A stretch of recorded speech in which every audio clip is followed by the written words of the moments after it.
for example, moving towards a nuclear weapons-free zone. But among strategic analysts, including Israeli ones, there's no real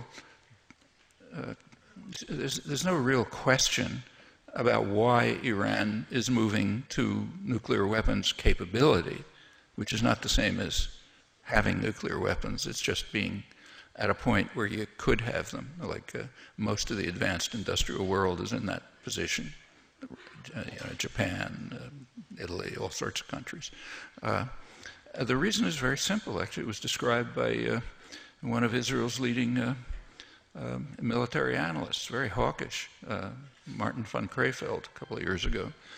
After the invasion of Iraq, he wrote an article in which he said he doesn't know if Iran is developing nuclear weapons, and he hopes not, but he says if they're not developing nuclear weapons, they are crazy. That was his word. They're not developing them, they're crazy. The United States has just announced we're going to attack anybody we feel like and invade you if we can do it with impunity. So you better have a deterrent. Well, maybe they're developing a deterrent. No serious analyst thinks that they could use nuclear weapons. I mean, if Iran had nuclear weapons and missiles, which nobody sane wants them to have, I mean, if they went as far as even loading a missile, the country would be vaporized, instantly, even if there was any suspicion of it. Well, the clerics may be hideous people, but they've shown no particular inclination for suicide and destruction of everything that they own and everything they value. The same is true about leaking nuclear weapons to others. If there was any suspicion that they were doing that, you can say goodbye to Iran. So chances they're using it are, probably at the level of an asteroid hitting the Earth or something like that. But it's a serious problem. In fact, if you look at the Israeli literature, they're pretty straight about it.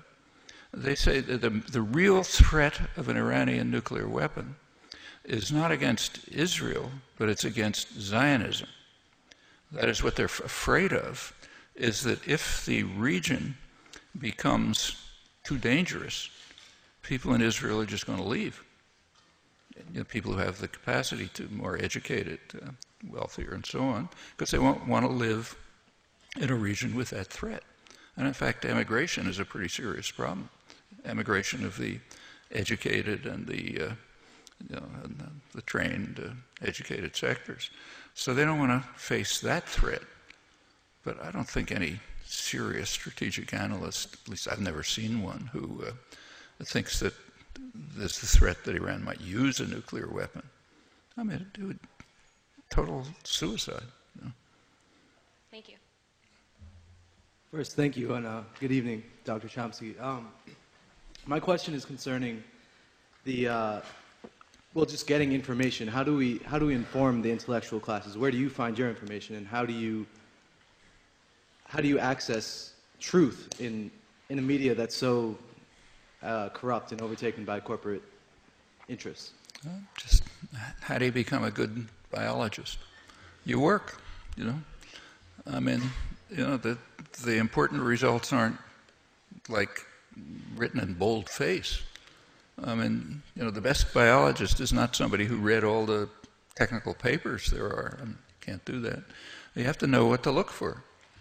And you have to, take, say, some of the things I mentioned, like the International Atomic Energy Agency resolution on Israel that I mentioned. Well, I was lucky. I happened to be in Mexico last September. And they happen to have an independent newspaper in Mexico. It's the only one in the Western Hemisphere that I know of. Very good newspaper, big newspaper, second largest in Mexico, gets no commercial advertising because business won't advertise there. But they do very well just on reader support. And while I was there, they happened to run an Associated Press piece on this. Well, I didn't know whether to believe it or not, so when I came home, I checked up Associated Press, which is on the internet, and yeah, it's true. Then I did a media search, and I found out that there was one mention of it in the United States in the Mooney paper in Washington, the Washington Times. There was also one in the United Kingdom in the Irish Times. Okay, that's the kind of thing you got to do. on all sorts of issues. I mean, if you know what you're looking for and you're willing to put the effort into it, you can find out a lot of things. Now, for an individual, it's extremely hard. You have to be kind of a fanatic. But if you're in a group, if you're part of an organization, it gets a lot easier. I mean, that's one of the advantages of joining with other people. You can do a lot of things you can't do by yourself. So if somebody finds something, you disseminate it, others help out, and pretty soon you get things done. And one more thing, if you could just quickly repeat the column you mentioned in the beginning of your talk. Oh, this morning's New York Times. Ethan Brunner. All right, thanks. Who I think is a terrible correspondent, but he happened to have a good column this morning, good, honest column.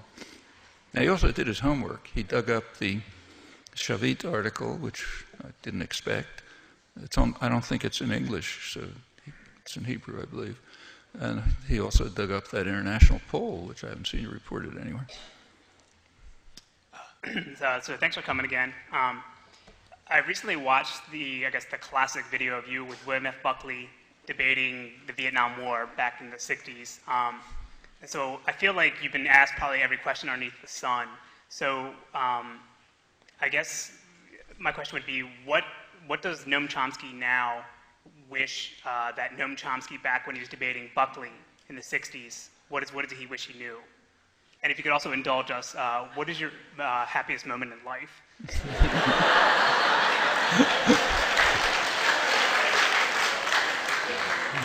I don't answer personal questions.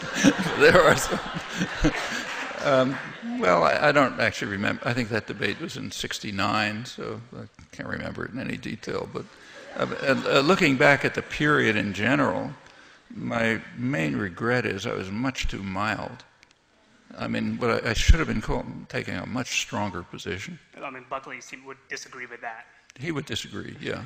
But if I was having a debate with some Soviet commissar and I criticized what Russia was doing, he'd say it's too harsh. But maybe you have to remember that it was not easy then. In retrospect, the sort of fairy tale is that everyone was opposed to the war. That's absolutely untrue. I mean, in the early stages of the war in Vietnam, it was much harder to talk about than it is to talk about Israel-Palestine today. I mean, as late as October 1965, that's 3 years after Kennedy had launched a major war against the South. In fact, the South was practically destroyed. We tried to have our first public meeting in Boston. Boston's a pretty liberal city. And there's a place in downtown Boston, the Boston Common, which is dedicated to open meetings. So we figured, okay, we'll take a chance and have a public meeting on the Boston Common criticizing the war, very mild criticisms. I mean, it was broken up by students. If it wasn't that there were a couple hundred state police there, we probably all would have been killed. The Boston Globe, the liberal newspaper, huge denunciation. How dare you stand up and criticize our magnificent government and so on. It took a long time before any kind of a peace movement developed. And then if you look at how it developed, in fact, you can read this today in your history books and in the press and so on, what developed was quite different in the elite culture and in the popular culture. If you look at the elite culture, which you're going to read in a history book or, in the newspapers and so on, was that there was a debate over whether the war was winnable or not. Okay. In fact, when people make analogies to Afghanistan, or Iraq, they say, well, is it winnable? I mean, that's like a debate in the Nazi general staff after Stalingrad. Did Hitler make a mistake in opening a two-front war? Should we have knocked out England first? I mean, that's the kind of debate that takes place here now, decades after the Vietnam War.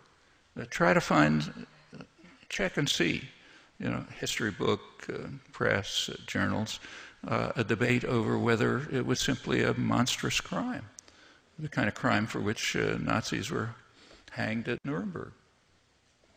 Go on. I mean, same today. I mean, take, say, Obama. He's considered a principled opponent of the Iraq War. you know, a lot of praise.